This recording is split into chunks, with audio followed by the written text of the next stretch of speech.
1971년 성탄절 아침, 서울 명동에 있는 대형각 호텔에서 불이 났습니다. 불은 1층 커피숍에서 시작되어 아주 빠르게 번졌습니다. 1시간 반 만에 불길이 건물 전체로 번졌는데, 건물 내부에 목재를 많이 사용하고 한지를 벽지로 쓰는 등 내장재가 온통 가연성 물질이어서 쉽게 불이 번졌다고 합니다. 사람들은 옆 건물 옥상으로 뛰어내리기도 하고 커튼이나 침대 시트 같은 걸 뜯어서 줄을 만들어 타고 내려오기도 했습니다. 문제는 높은 층에 있던 사람들이었습니다. 대형각 호텔은 22층짜리였는데 당시로서는 보기 드문 고층 건물이었습니다. 가장 높은 사다리차도 7층까지밖에 안 닿았지요. 급한 나머지 매트리스를 안고 뛰어내린 사람들도 있었는데 일부만 살아남고 대부분 사망했습니다. 건물 안에서 죽은 사람도 많았지만 추락사한 사람도 많았던 겁니다. 워낙 큰 화재라 군용 헬기와 대통령 전용 헬기에다 미군 헬기까지 출동했지만 불길이 강해서 접근조차 힘들었다고 합니다. 사실 화재 시에는 상승 기류가 아주 강해지기 때문에 헬기가 그 위를 날기 어렵습니다. 이때 헬기로 구조 작업을 하신 분들은 그야말로 목숨을 걸고 하신 거지요. 대형각 호텔 화재로 인한 사망자는 163명에 부상자는 63명이었습니다. 화재 사건으로 인한 인명피해로는 세계 최고였다고 하네요. 화재 원인은 1층 커피숍에 있는 LP가스가 폭발한 것으로 밝혀졌습니다. 아마도 가스가 샌 걸 모르고 있다가 불이 붙었던 모양입니다. 가스통을 실내에 두고 썼고 가스 배관을 금속이 아닌 비닐로 했다는데 LP가스 사용이 일반적이지 않던 때여서 가스 사용에 대한 안전 개념도 부족했고 그나마 잘 지켜지지도 않았던 겁니다. 안전시설도 부족했습니다. 고층 건물인데도 스프링클러가 설치되지 않았고 경보장치는 있었지만 막상 불이 났을 때 작동하지 않았습니다.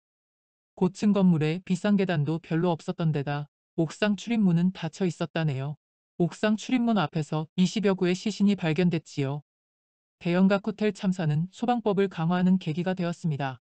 모든 대형 건물에 스프링클러 설치가 의무화되었고 고층 건물 옥상에는 헬리패드를 확보해야 한다는 법도 시행되기 시작했습니다.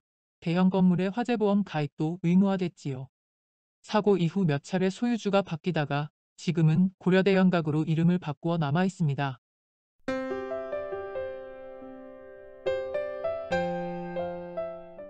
1972년 12월 3일 서울시민회관에서 문화방송의 10대 가수 청백전이 열렸습니다.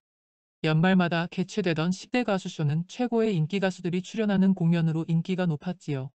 이날도 시민회관에는 빈자리 하나 없이 관객들이 들어찼습니다.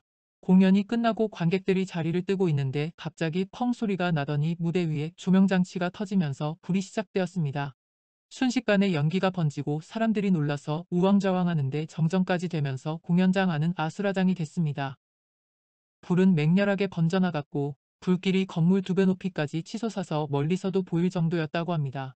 불행 중 다행인 것은 공연이 끝나고 관객들이 자리를 뜨던 중이라 빠져나온 사람이 많았다는 것이죠. 하지만 컴컴하고 혼란스러운 상황에서 희생자들이 많이 나왔습니다. 사망자가 51명이고 부상은 76명이었습니다. 불이 시작된 무대 뒤쪽에서 희생자가 많았고 급하게 빠져나오다 다른 사람에게 밀려 압사당하거나 깨진 유리창 너머로 추락사한 사람도 있었지요. 2층과 3층 사이 계단에서 시신이 많이 발견되었는데 불길을 피해 출구를 찾던 사람들이었습니다. 불이 난 원인은 전기과열로 인한 합선이었습니다. 전기기술 면허도 없는 사람이 무대 조명을 설치했는데 전기를 엄청 많이 먹는 장치를 사용했던 겁니다. 전기 사용이 한계를 넘어가자 두꺼비집 퓨즈가 끊어졌는데 조명실 기사가 부품을 바꾸지 않고 조명시설을 다시 연결하는 바람에 2차 합선이 일어나며 화재가 발생한 거였죠. 시민회관 같은 대규모 공연장에 소방시설이 제대로 없었던 것이 문제를 키웠습니다. 서울시민회관은 1961년 완공됐습니다. 대중예술 공연이 많이 열렸고 서울의 고층 건물이 별로 없을 때라 10층 옥탑이 전망대 역할을 하며 인기를 끌었다고 합니다. 그런데 멋있어 보이는 겉모습과 달리 안전시설은 부실했던 겁니다. 서울시민회관은 이 화재로 대부분 불타버렸고 빈터로 남아있던 자리에 1978년 세종문화회관이 문을 열었습니다.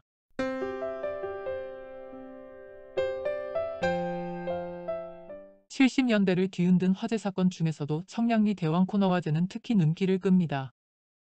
4년간 3번이나 불이 났고 피해도 컸지요. 게다가 한 번 불이 나서 피해를 본 뒤에도 전혀 화재 대비를 안 하고 있다가 더 큰 화를 당했다는 게 문제입니다. 대왕 코너는 청량리의 불량지구 재개발 사업으로 건설된 복합상가였는데 지하 1층 지상 7층 규모로 1968년 8월 15일에 문을 열었습니다. 엘리베이터, 에스컬레이터, 자동문 같은 시설은 당시에는 꽤 내세울 만한 현대식 시설이었습니다.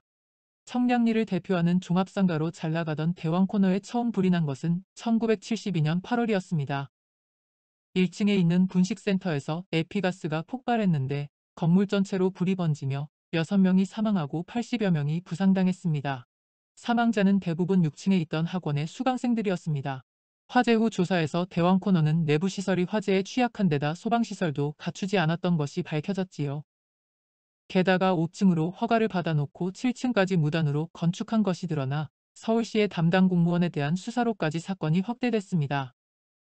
서울시에서 스프링클러를 설치하고 비상시를 대비해 방송시설을 갖추라고 했지만 대왕코너 측에서는 이 지시를 무시했습니다. 인화성 물질로 된 내부 장식을 없애라는 소방당국의 행정지도 역시 무시했지요. 그런데도 당국에서는 관광객 유치라는 명목으로 대왕코너에 관광호텔을 등록시켜 주었고 영업시간과 정원을 어기며 불법 심야 영업을 하는 것도 못 본 척했습니다. 그러다가 1974년 11월 3일 새벽 두 번째 화재가 발생했습니다. 건물 6층에 있는 브라운호텔 객실 앞 조명에서 불이 시작됐는데 처음 불을 본 직원이 소화기로 끄려 했지만 사용법을 몰랐다고 합니다. 대형각 호텔 화재 이후 호텔 같은 다중이용 시설의 직원들에게 매달 소방훈련을 시키도록 했는데 대충 넘어갔다는 게 드러난 거죠. 이 화재의 희생자는 대부분 6층 나이트클럽에 있던 젊은 손님들이었습니다. 전기실에서 화재가 번지는 것을 막는다며 전기를 꺼버렸는데 나이트클럽에 있던 사람들은 갑자기 조명이 꺼지자 당시 유행하던 키스타임인 줄 알고 환호성을 질렀다고 합니다. 화재라는 것을 알고 사람들이 뛰쳐나갔지만 출입문이 회전문이라 한 명씩밖에 나갈 수 없었고 사람들이 몰리면서 문이 막혀 큰 피해를 불러왔습니다. 미숙한 대처보다 더 큰 문제는 불이 났는데도 클럽 직원들이 돈을 내지 않으면 못 나간다며 문을 잠가버린 겁니다. 불은 3시간 30분 만에 진화되었고 100여 명을 구조했지만 숨진 사람도 88명이나 됐습니다. 35명이 중상을 입었고요. 사망자 중 72명이 클럽에서 나왔습니다. 나이트클럽은 실내 장식이 불타기 쉬운 재질이라 소방당국에서 준공검사 필증을 내주지 않았는데도 불법 영업을 했다고 합니다. 더욱이 영업시간은 새벽 2시까지였는데 문을 걸어 잠그고 매일 철야 영업을 했던 것으로 밝혀졌습니다. 두 번째 화재가 나고 1년도 되지 않아 또다시 화재가 발생했습니다. 1975년 10월 12일 밤 2층에서 불이 나 3, 4층으로 옮겨 붙었고 이 불은 6시간 가까이 지난 후에야 진압됐습니다. 이 화재로 4층의 미용학원에서 잠자던 학원생 3명이 연기에 질식해서 숨졌습니다. 대왕코너에서 3차례 화재로 사망한 사람이 100명 가까이 되는 겁니다. 대왕코너는 화마의 집이니 화재대왕이니 하는 비아냥의 대상이 되며 대형화재의 상징처럼 사람들 기억 속에 각인되었습니다. 대왕코너는 이후 여러 차례 소유주가 바뀌다가 대대적인 보수공사 후 1979년 9월에 맘모스 백화점으로 문을 열었고 1994년 3월부터는 롯데백화점 청량리점으로 영업을 했는데 1996년 2월에 또 불이 났습니다. 이때는 다행히 인명피해는 없었지요. 2010년 8월 롯데백화점이 청량리 민자역사로 이전하면서 롯데 청량리 프라자로 영업을 이어나가다가 현재는 모두 철거되고 재개발 중입니다.